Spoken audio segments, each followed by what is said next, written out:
မိမိအပေါ်မကောင်းကြံစီလာသူမှန်သမျှမတရားအနိုင်ကျင့်သူမှန်သမျှတံပြန်တက်ရောက်စေသောအာနာစအလွန်ပြင်းထန်သည့်တရားမင်းတတ်ဆောင်ဂါထာတော်ဖြစ်ပါတယ်ဝေဒတာကုကုတာဒါဝေသာယတာဒတတယာဒ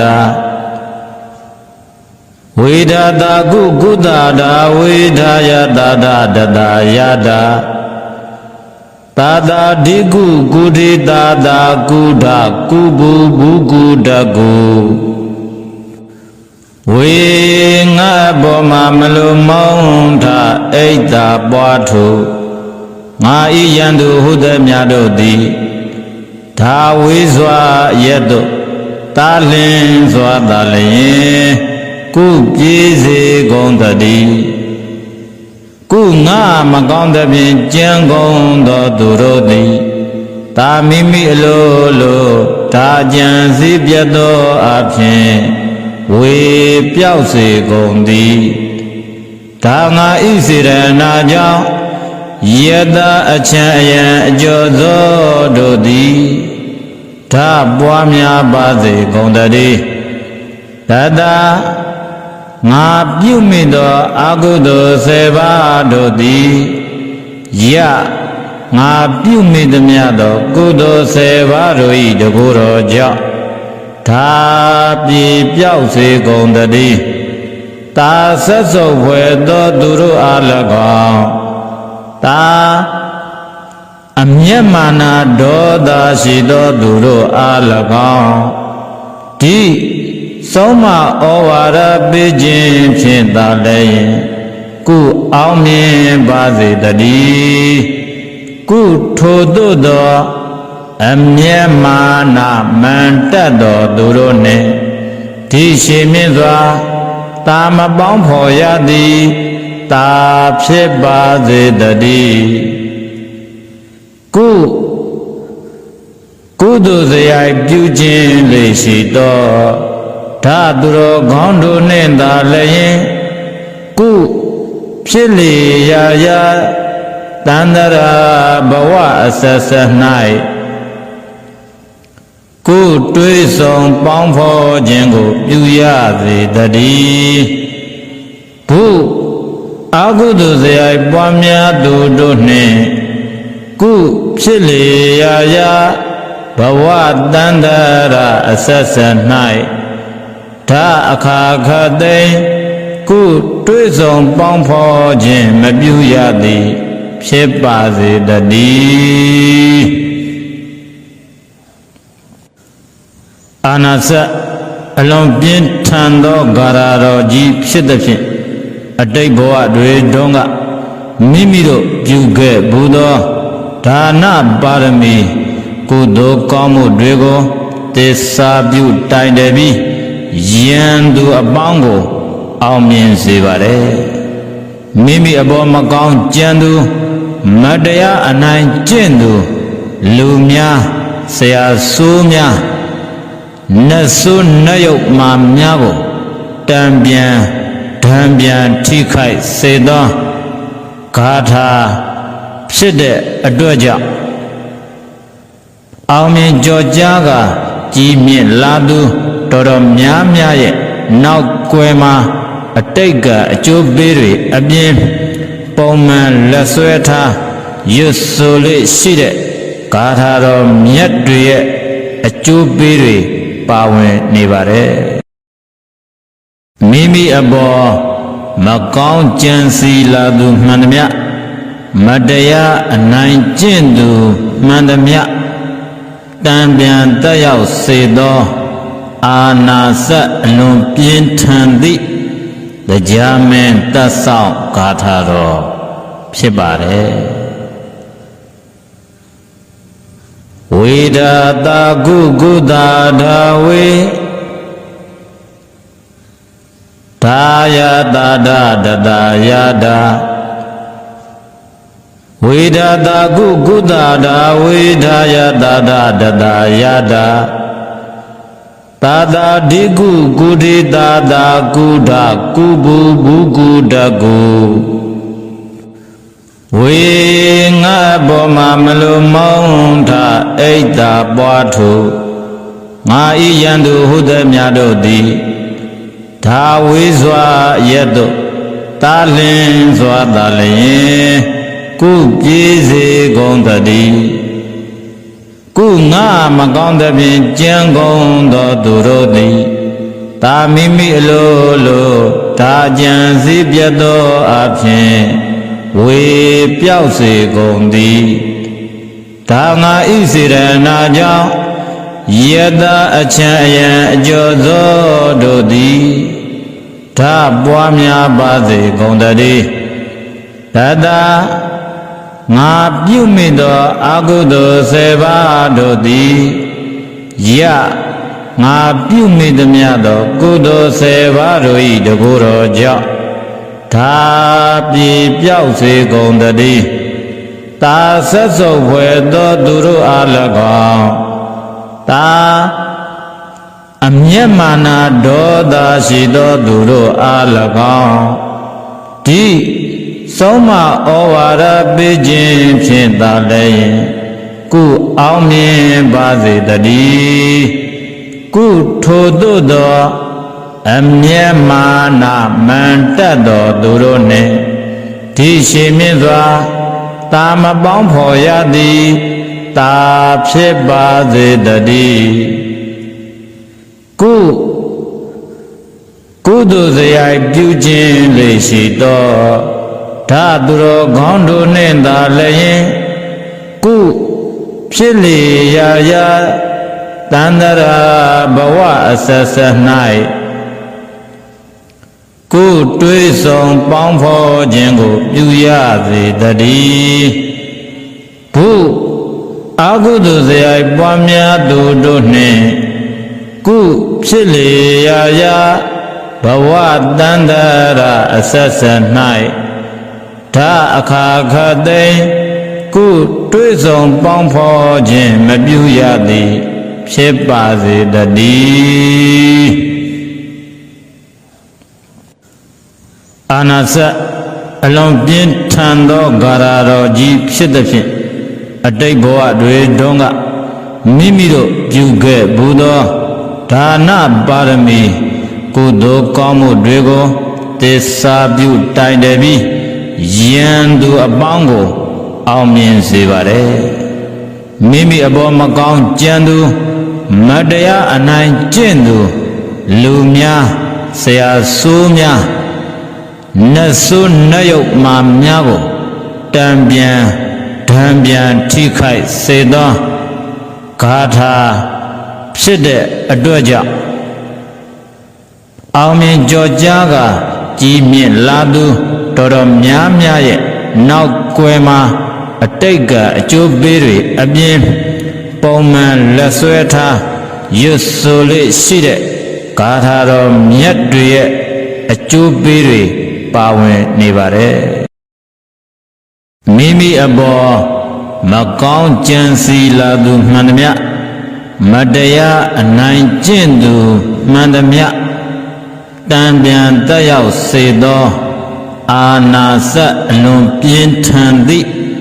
တရားမင်းတတ်ဆောင်ဂါထာတော်ဖြစ်ပါတယ်ဝေဒတာကုကုတာဒါဝေဒါယတာဒတတာယတာဝေဒတာကုကုတာဒါဝေဒါယတာဒတတာယတာတာတာဒီကုကုတိတာတာကုဒကုဘူဘူကုတကုဝေငါဘောမှာမလိုမောင်းထအိတ်တာပွားထုငါဤယံသူဟုသည်များတို့သည်ဒါဝေစွာရက်တို့တာလင်းစွာတာလျင်ကုပြေးစေကုန်တည်းကုငါမကောင်းသဖြင့်ကြံကုန်သောသူတို့သည်တာမိမိအလိုလို ဒါကြံစည်းပြတ်သောအဖြစ်ဝေပြောက်စေကုန်သည်ဒါငါဤစေရနာကြောင့်ယတအချံအယံအကျော်သောတို့သည်ဒါပွားများပါစေကုန်တည်းတတငါပြုမိသောအကုသိုလ်10ပါးတို့သည်ယငါပြုမိသမျှသောကုသိုလ်10ပါးတို့၏တကူတော်ကြောင့်ဒါပြေပြောက်စေကုန်တည်း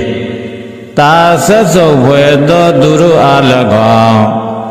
တာအမျက်မာနဒေါသရှိသောသူတို့အား၎င်းဒီဆုံးမဩဝါဒပေးခြင်းဖြင့်သာလည်းကုအောင်မြင်ပါစေတည်းကုထိုသို့သောအမျက်မာနမန်တက်သောသူတို့နှင့်ဒီရှိမြင့်စွာတာမပေါင်းဖော်ရသည်တာ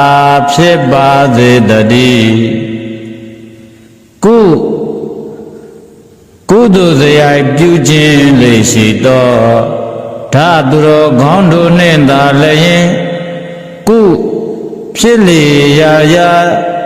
တန္တရာဘဝအဆက်ဆက်၌ကုတွေးဆောင်ပေါင်းဖော်ခြင်းကိုပြုရစေတည်းဘု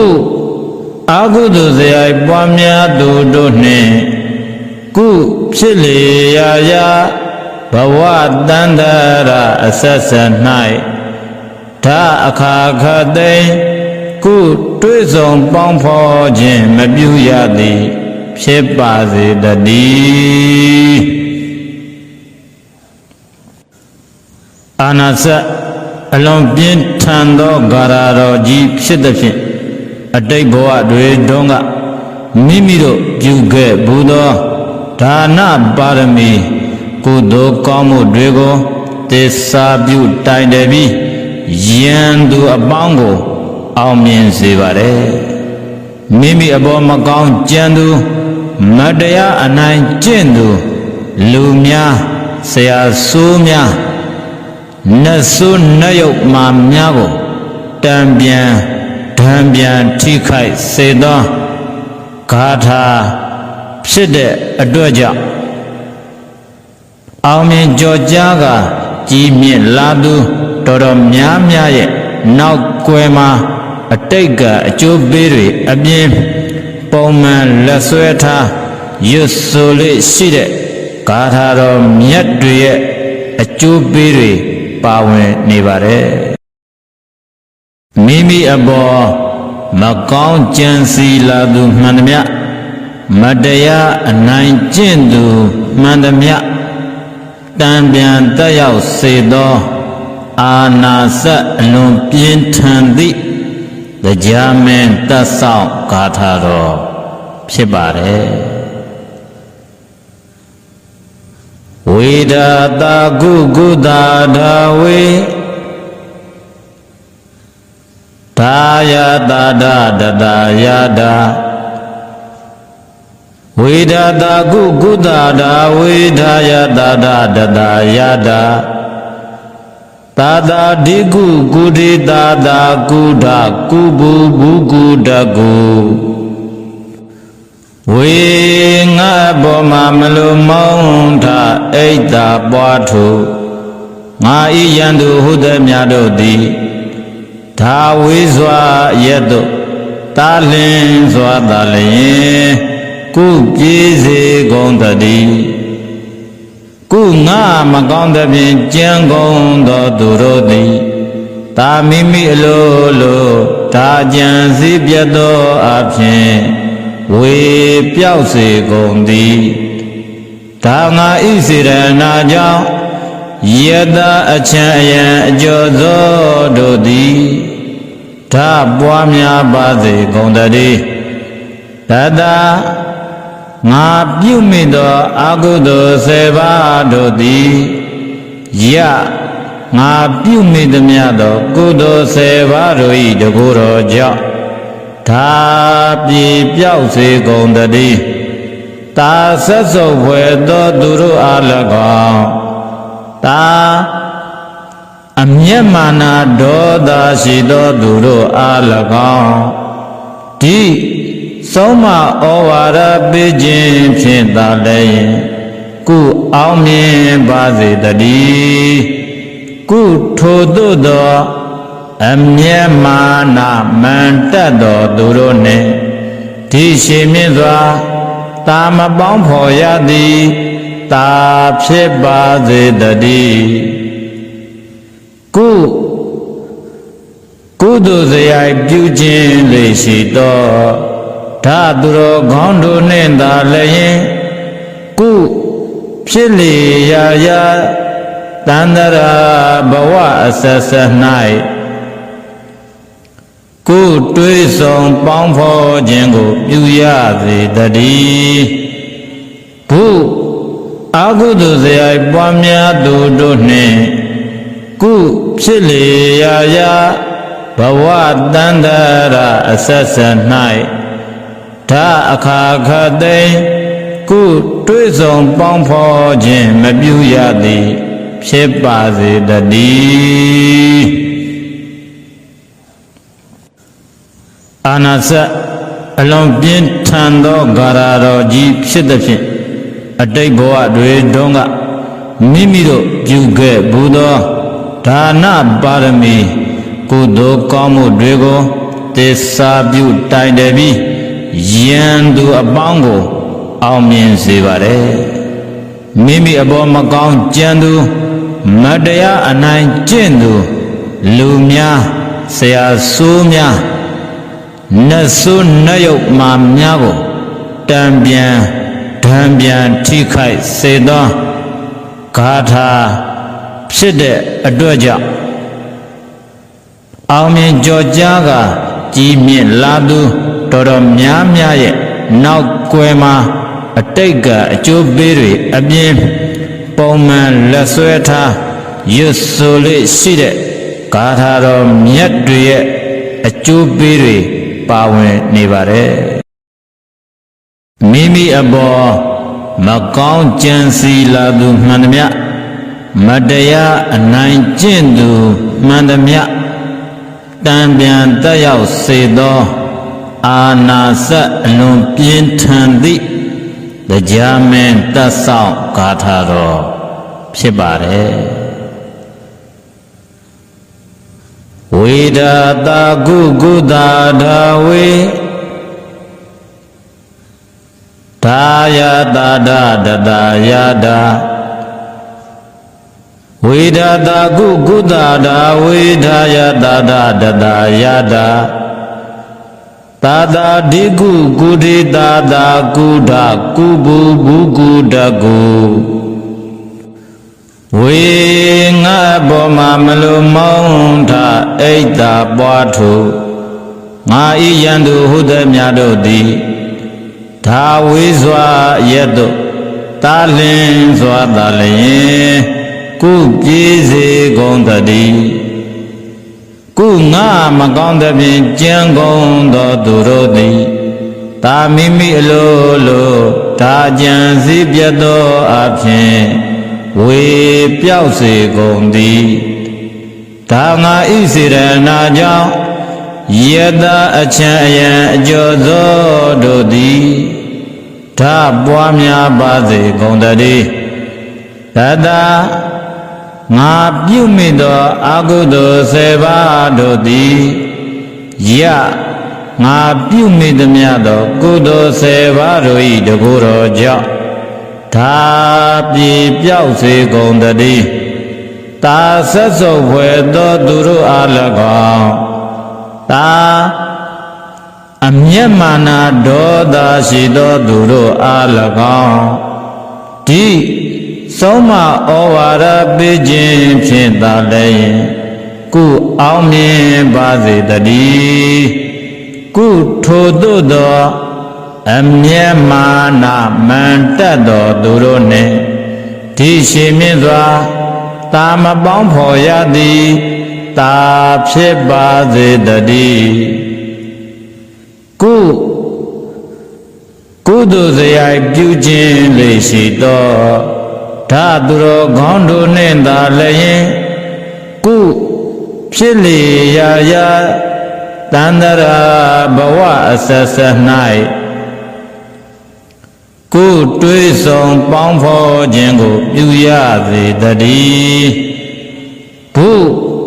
အာဟုတုဇယပွားများသူတို့နှင့်ကုဖြစ်လေရာရာဘဝတန္တရာအဆက်ဆက်၌ဒါအခါခသိကုတွေးဆောင်ပေါင်းဖော်ခြင်းမပြုရသည်ဖြစ်ပါစေတည်းအာနာစအလွန်ပြင်းထန်သောဂါရတော်ကြီးဖြစ်သည်ဖြင့်အတိတ်ဘဝတွေတုန်းကမိမိတို့ပြုခဲ့ဘူးသောဒါနပါရမီကုသိုလ်ကောင်းမှုတွေကိုသစ္စာပြုတိုင်တယ်ပြီးယံသူအပေါင်းကိုအောင်မြင်စေပါတယ်မိမိအပေါ်မကောင်းကြံသူ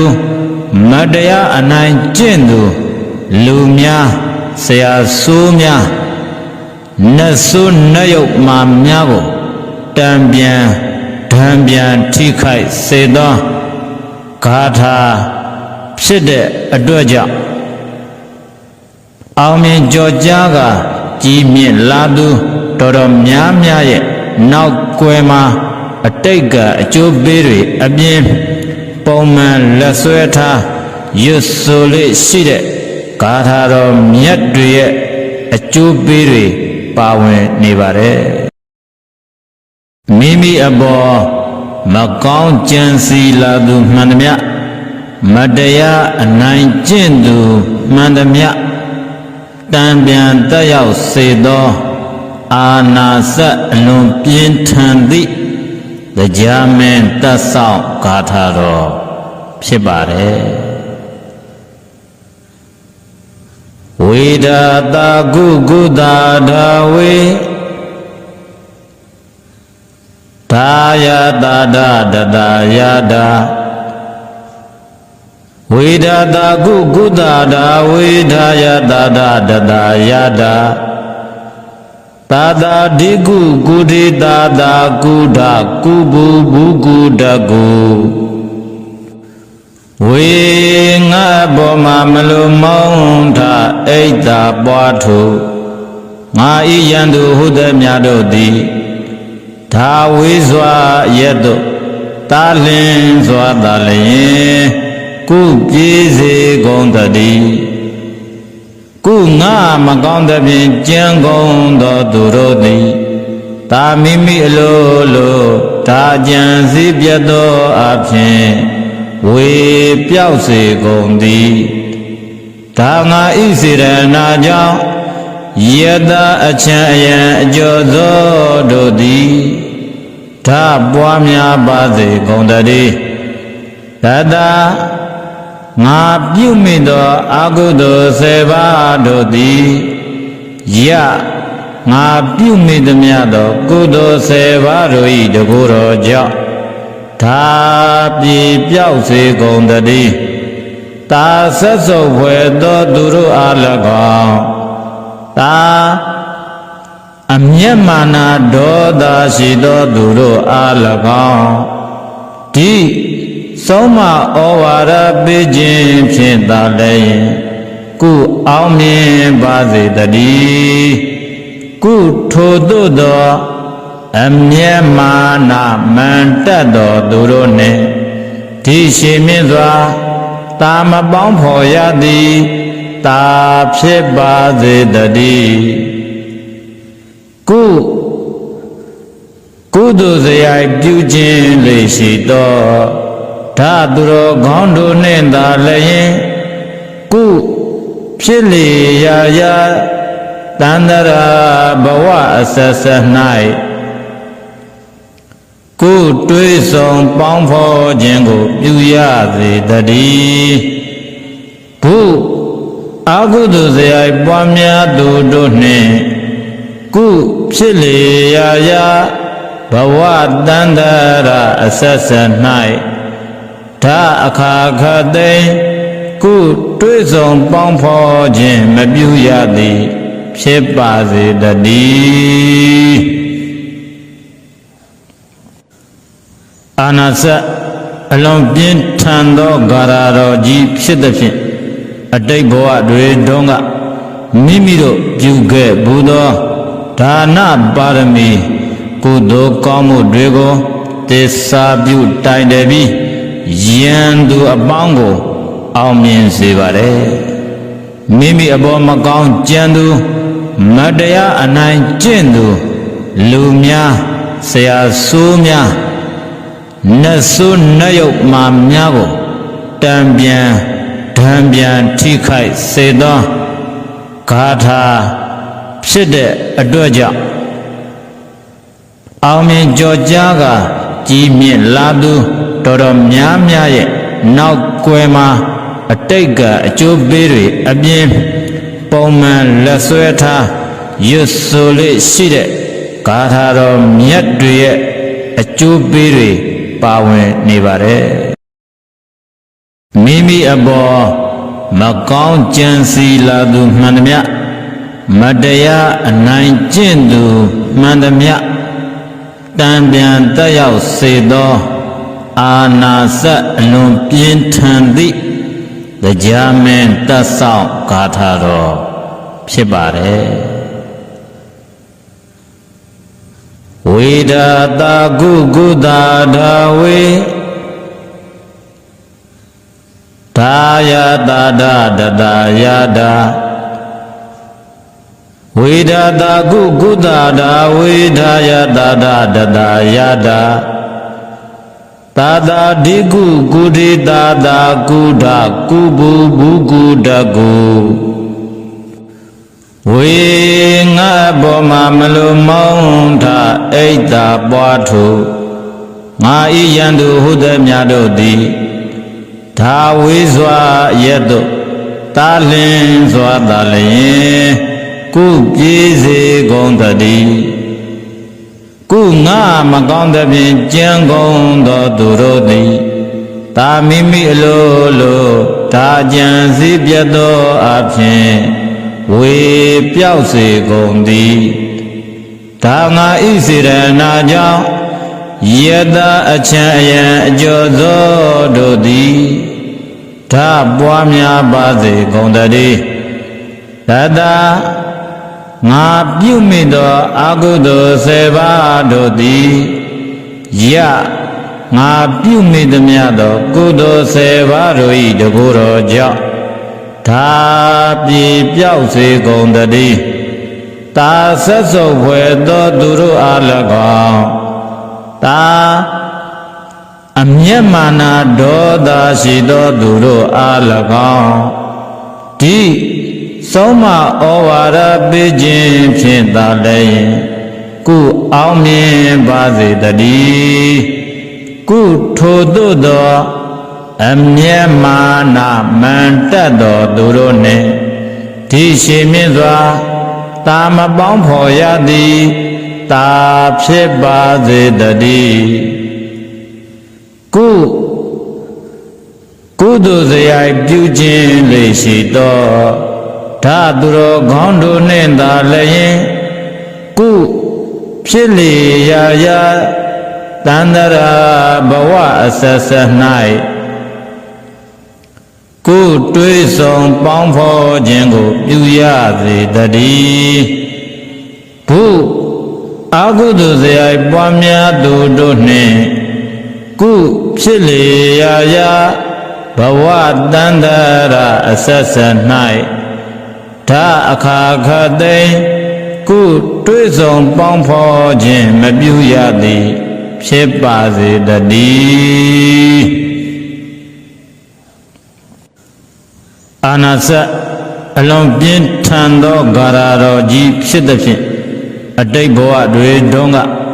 မိမိတို့ပြုခဲ့ဘူးသောဒါနပါရမီ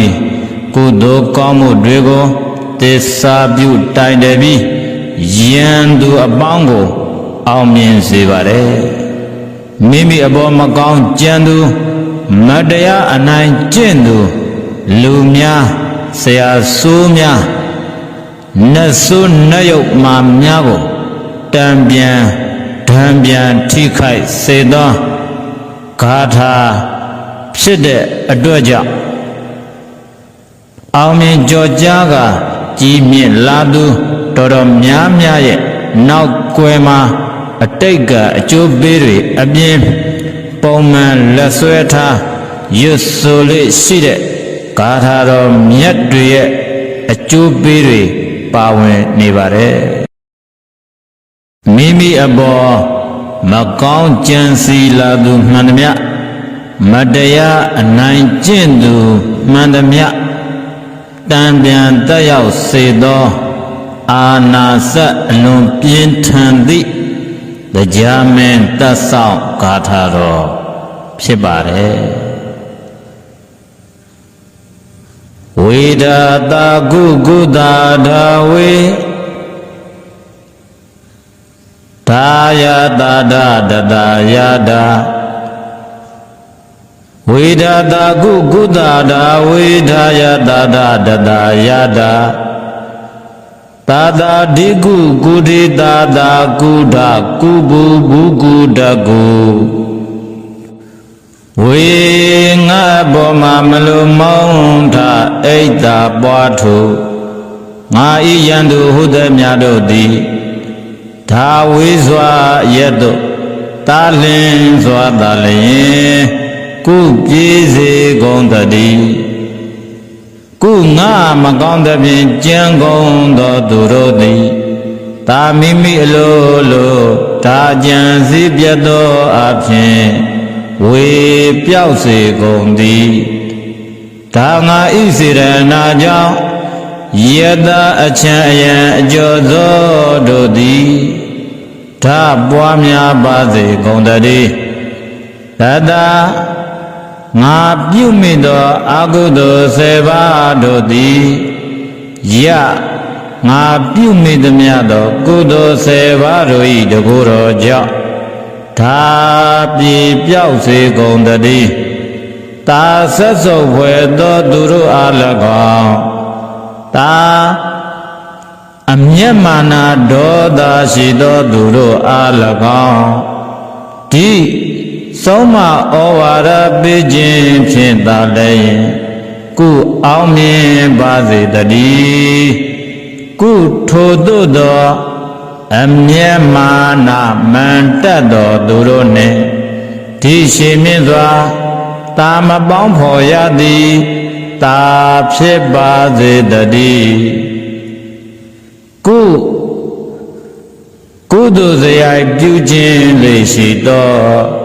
ဒါသူတော်ကောင်းတို့နှင့်သာလည်းကုဖြစ်လေရာရာတန္တရာဘဝအဆက်ဆက်၌ကုတွေးဆောင်ပေါင်းဖော်ခြင်းကိုပြုရစေတည်းဘုအကုသိုလ်စရိုက်ပွားများသူတို့နှင့်ကုဖြစ်လေရာရာဘဝတန္တရာအဆက်ဆက်၌ဒါအခါခသိမ့်ကုတွေးဆောင်ပေါင်းဖော်ခြင်းမပြုရသည်ဖြစ်ပါစေတည်းအာနာစအလွန်ပြင်းထန်သောဂါရတော်ကြီးဖြစ်သဖြင့်အတိတ်ဘဝတွေတုန်းကမိမိတို့ပြုခဲ့ဘူးသောဒါနပါရမီကုသိုလ်ကောင်းမှုတွေကိုသစ္စာပြုတိုင်တယ်ပြီးယံသူအပေါင်းကိုအောင်မြင်စေပါတယ်မိမိအပေါ်မကောင်းကြံသူ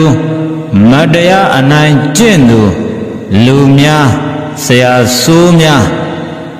နတ်ဆိုးနတ်ရုပ်မာများကိုတံပြန်ဓံပြန်ထိခိုက်စေသောဂါထာဖြစ်တဲ့အတွက်ကြောင့်အောင်မြင်ကြော်ကြားကကြီးမြင့်လာသူတော်တော်များများရဲ့နောက်ကွယ်မှာအတိတ်ကအကျိုးပေးတွေအပြင်ပုံမှန်လက်ဆွဲထားရွတ်ဆိုလေးရှိတဲ့ဂါထာတော်မြတ်တွေရဲ့အကျိုးပေးတွေပါဝင်နေပါတယ်မိမိအပေါ်မကောင်းကြံစီလာသူမှန်သမျှမတရားအနိုင်ကျင့်သူမှန်သမျှတံပြန်တက်ရောက်စေသောအာနာစအလွန်ပြင်းထန်သည့် တရားမင်းတတ်ဆောင်ဂါထာတော်ဖြစ်ပါတယ်ဝေဒတာကုကုတာဒါဝေဒါယတာဒတတာယတာဝေဒတာကုကုတာဒါဝေဒါယတာဒတတာယတာသာသာဒီကုကုတိသာသာကုဒကုဘူဘူကုတကု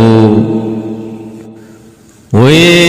ငါဘောမှာမလိုမောင်းထအိတ်တာပွားထု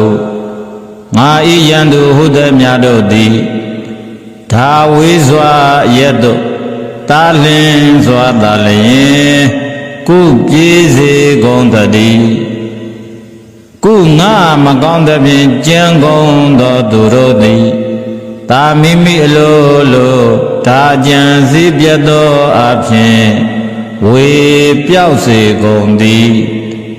ဒါငါဤစေရနာကြောင့်ယတအချမ်းအယံအကျော်သောတို့သည်ဒါပွားများပါစေကုန်တည်းတတငါပြုမိသောအကုသိုလ်10ပါးတို့သည်ယငါပြုမိသမျှသောကုသိုလ်10ပါးတို့၏တကူတော်ကြောင့်ဒါပြေပြောက်စေကုန်တည်းတာဆက်စုပ်ဖွယ်သောသူတို့အား၎င်းတာအမျက်မာနဒေါသရှိသောသူတို့အား၎င်းဒီဆုံးမဩဝါဒပေးခြင်းဖြင့်သာလည်းကုအောင်မြင်ပါစေတည်းကုထိုသို့သောအမျက်မာနမန်တက်သောသူတို့နှင့်ဒီရှိမြင့်စွာတာမပေါင်းဖော်ရသည်တာဖြစ်ပါစေတည်းကုသိုလ်စရိုက်ပြုခြင်းလေရှိသောဒါသူတော်ကောင်းတို့နှင့်သာလည်းကုဖြစ်လေရာရာတန္တရာဘဝအဆက်ဆက်၌ကုတွေးဆောင်ပေါင်းဖော်ခြင်းကိုပြုရစေတည်းဘုအကုသိုလ်စရိုက်ပွားများသူတို့နှင့်ကုဖြစ်လေရာရာဘဝတန္တရာအဆက်ဆက်၌ဒါအခါခသိကုတွေးဆောင်ပေါင်းဖော်ခြင်းမပြုရသည်ဖြစ်ပါစေတည်းအာနာစအလုံးပြင်းထန်သောဂါရတော်ကြီးဖြစ်သည်ဖြင့်အတိတ်ဘဝတွေတုန်းကမိမိတို့ပြုခဲ့ဘူးသောဒါနပါရမီကုသိုလ်ကောင်းမှုတွေကိုသစ္စာပြုတိုင်တယ်ပြီးယံသူအပေါင်းကိုအောင်မြင်စေပါတယ်မိမိအပေါ်မကောင်းကြံသူမတရားအနိုင်ကျင့်သူလူများဆရာဆိုးများနတ်ဆိုးနတ်ယုတ်မာများကိုတံပြန်ဓံပြန်ထိခိုက်စေသောဂါထာဖြစ်တဲ့အတွက်ကြောင့်အောင်မြင်ကြော်ကြားကကြီးမြင့်လာသူတော်တော်များများရဲ့နောက်ကွယ်မှာအတိတ်ကအကျိုးပေးတွေအပြင်ပုံမှန်လက်ဆွဲထားရွတ်ဆိုလေးရှိတဲ့ဂါထာတော်မြတ်တွေရဲ့အကျိုးပေးတွေပါဝင်နေပါတယ်